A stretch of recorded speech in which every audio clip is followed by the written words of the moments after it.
अस्सलामुअलैकुम। कैसे आप सब? आज दिन है मंडे शायद से। मेरा हमेशा का यही प्रॉब्लम रहता है, मुझे दिन याद नहीं रहता है। वन सेकेंड ना, मैं दिन बता देती हूँ आप लोगों को।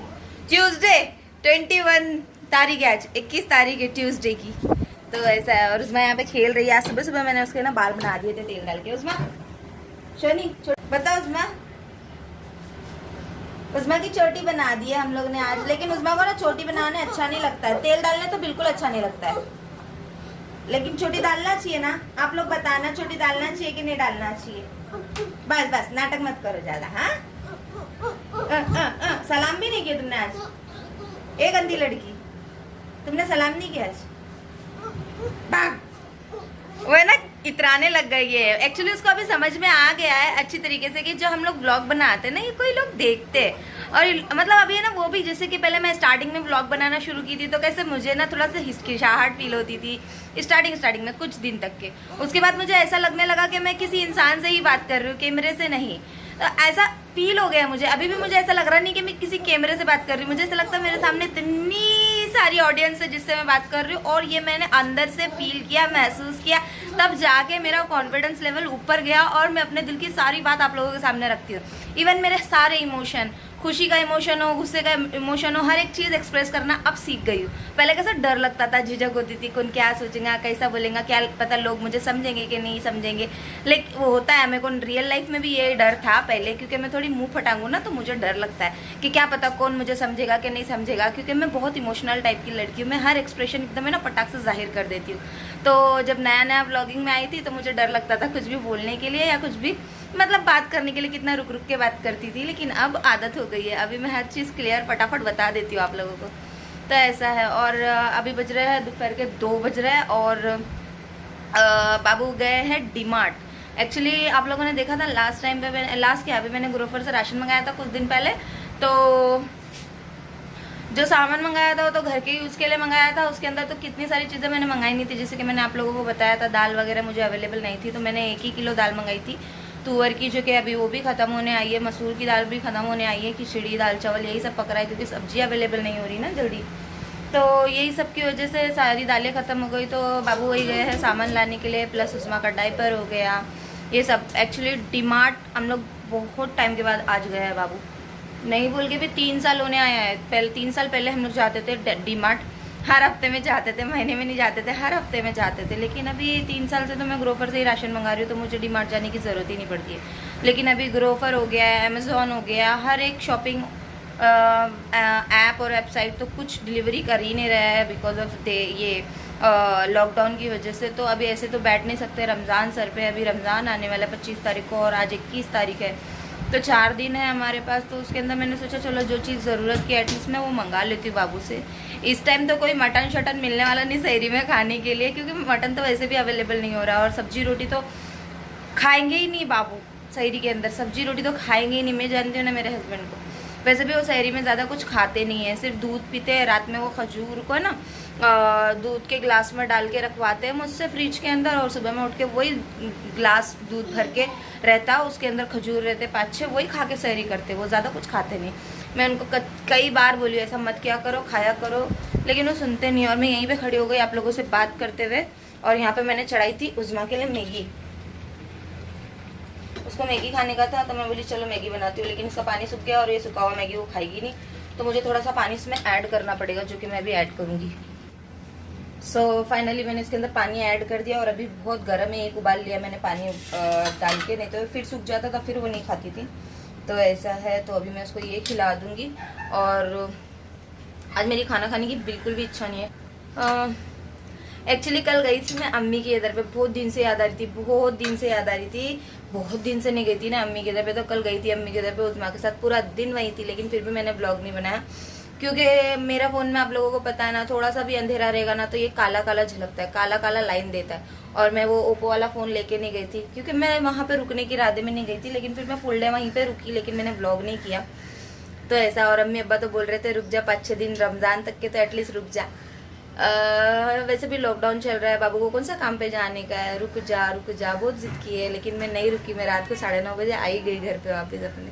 पता नहीं क्यों मेरा दिल ही नहीं लगता अपने घर के अलावा कहीं रुकने के लिए। कहीं क्या मतलब, वो भी मेरा ही घर है, लेकिन पता नहीं क्यों। चलिए मैं उसको ये खिला देती हूँ।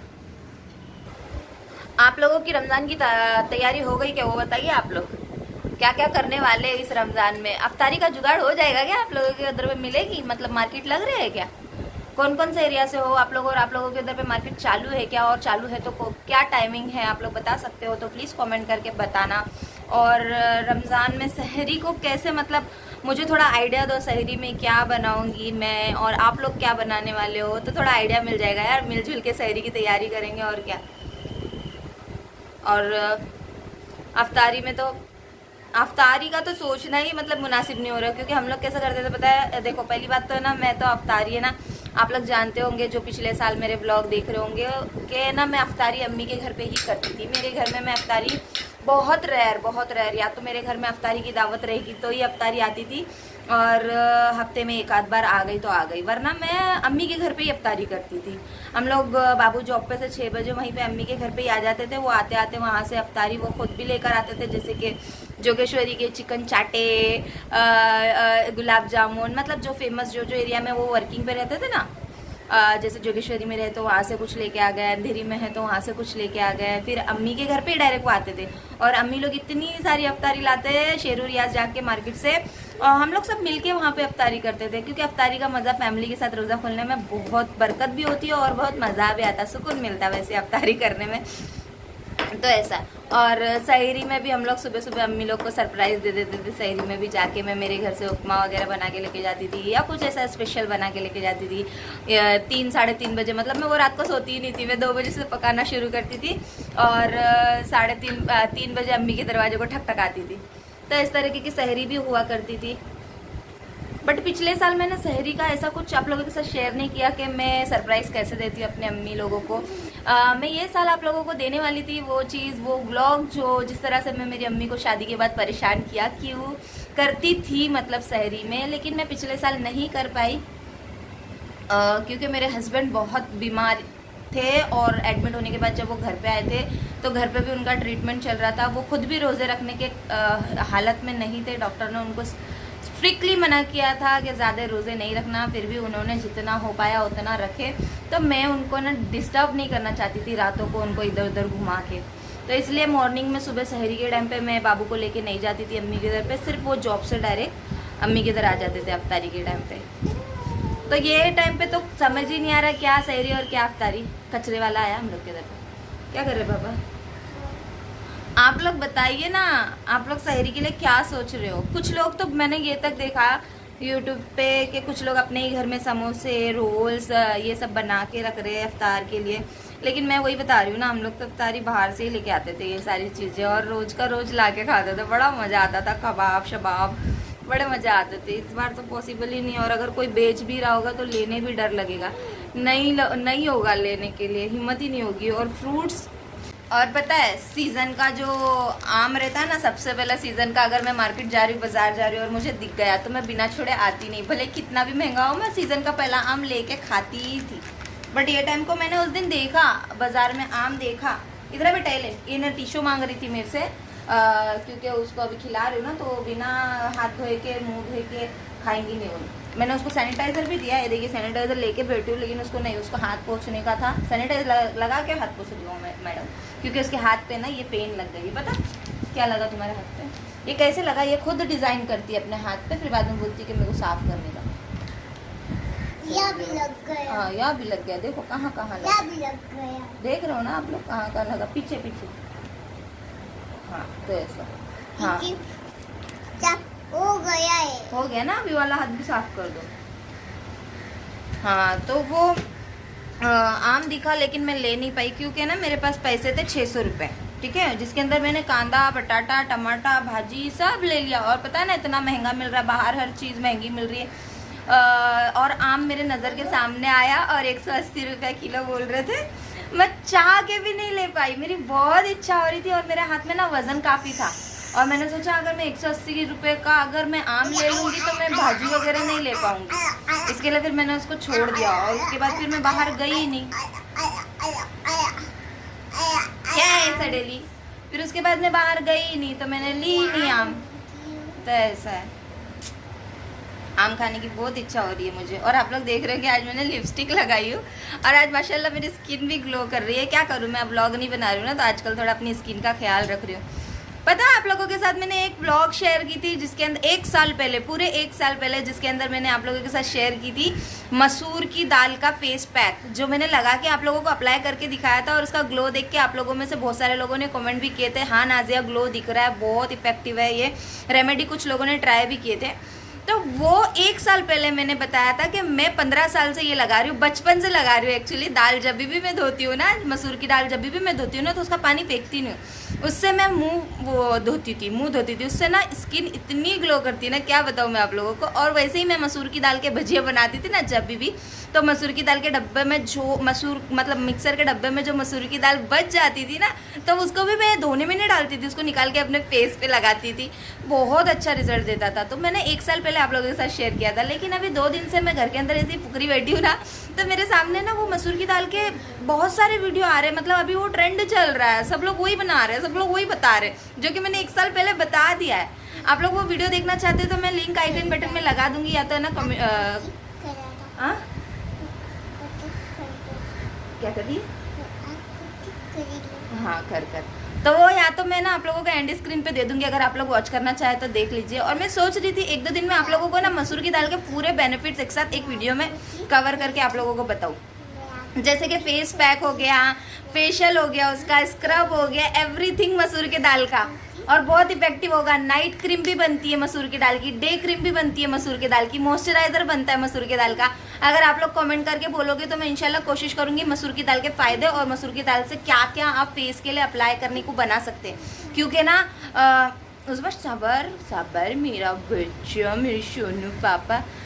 वैसे भी अभी स्किन केयर के लिए अगर कोई प्रोडक्ट ख़त्म हो जा रहा है या मेरा खुद का भी ख़त्म हो चुका है, तो हम लोग कहीं से ऑर्डर तो कर नहीं पा रहे। तो बिना स्किन केयर के कैसे रहेंगे इतनी गर्मी में, सन टैन बहुत मुश्किल हो रहा है। तो आप देख सकते हैं अभी मेरा स्किन बहुत अच्छा दिख रहा है। थोड़ा सी डार्क सर्कल है बिकॉज मुझे आजकल नींद नहीं आ रही है रात में, पता नहीं क्यों। मैं करवटें बदलती रहती हूँ लेकिन मुझे नींद नहीं आ रही है, इस वजह से ये डार्क सर्कल हो गया है।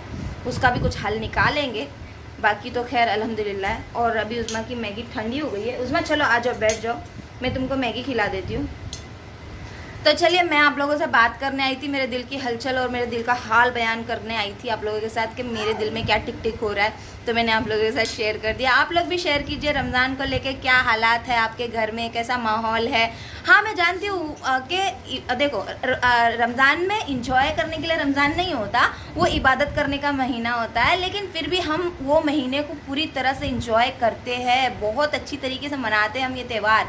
ये हमारा सबसे बड़ा त्यौहार है, इबादत भी करते हैं, खुशियाँ भी मनाते हैं, नई नई चीज़ें भी बाय करते हैं। बट ये साल वो खुशी नहीं मिल पाएगी हम लोग को। हाँ लेकिन इसका एक प्लस पॉइंट ये है कि हम रमज़ान का प्रॉपरली 100% ये फ़ायदा उठा सकते हैं इबादत करके और दुआ मांग के कि या अल्लाह ये जो वायरस है इसको हटा दे। अल्लाह ताला ने बहुत अच्छा महीना, बरकत वाला महीना हमारे पास भेजा है। ये महीना ख़त्म हुए तक के इंशाल्लाह ये कोरोना वायरस चला जाए ये दुनिया से। ये दुआ सब करे, प्लीज़ मेहरबानी करे। और ये बोलने की ज़रूरत नहीं है, सब कर ही रहे होंगे क्योंकि कोई नहीं चाह रहा है कि ये बिन बुलाए मेहमान को हम अपने घर ज़्यादा दिन तक के रखें। घर मतलब कि जहाँ हम रह रहे, जहाँ भी रह रहे वो हमारा घर है, तो हम नहीं चाहते हैं ये बिन बुलाए मेहमान हमारे साथ ज़्यादा वक्त तक रहे, क्योंकि ये अच्छा मेहमान नहीं है, बहुत भयंकर मेहमान है। तो इसको भगाना चाह रहे हैं। तो बस ये महीने में बरकत वाला महीना है, इसमें हम सब मिलके दुआ करेंगे और आप लोग हम लोगों को अपनी दुआओं में शामिल रखिएगा और हम आप लोगों को अपनी दुआओं में शामिल रखेंगे। क्योंकि अल्लाह ताला अपने मुंह से हमारे लिए हम दुआ मांगते हैं, उससे ज़्यादा हम अगर किसी और के लिए दुआ मांगे तो अल्लाह सबसे पहले कबूल करता है वो दुआ को। तो इसलिए बस आप लोग दुआओं में शामिल रखना। और मैं ये इसको खिला देती हूँ और ये ब्लॉग को मैं यहीं पे एंड करती हूँ। आप लोगों को मेरी एक भी बात पसंद आई होगी तो ये वीडियो को लाइक कर देना और नए हो मेरे चैनल पे तो सब्सक्राइब कर देना। कमेंट करना मत भूलना वो मसूर की दाल के वीडियो के लिए। बाय बोल दी, मैंने तुमको बोला भी नहीं बाय बोलना, अभी बोल दी बाय, बोल दी, चल बाय बाय, अल्लाह हाफिज, बाय बाय बाय। उस्मा के कपड़े भी नहीं है गर्मी के लिए, उसके बाद आते आते गर्मी के कपड़े भी लेके आएंगे इसके डीमार्ट से अगर पॉसिबल हुआ तो। और वो जब आएंगे ना तो मैं दूसरा व्लॉग स्टार्ट करूँगी, कंटिन्यू करूँगी इसके बाद का। आपको नेक्स्ट व्लॉग में देखने मिल जाएगा कि बाबू गए थे तो डीमार्ट से क्या क्या लेके आए और क्या एक्सपीरियंस रहा उनका लॉकडाउन में मॉल जाने का। तो मैं वो आप लोगों के साथ अगले ब्लॉग में शेयर पापा करूंगी। पापा पापा बाय, लव यू ऑल।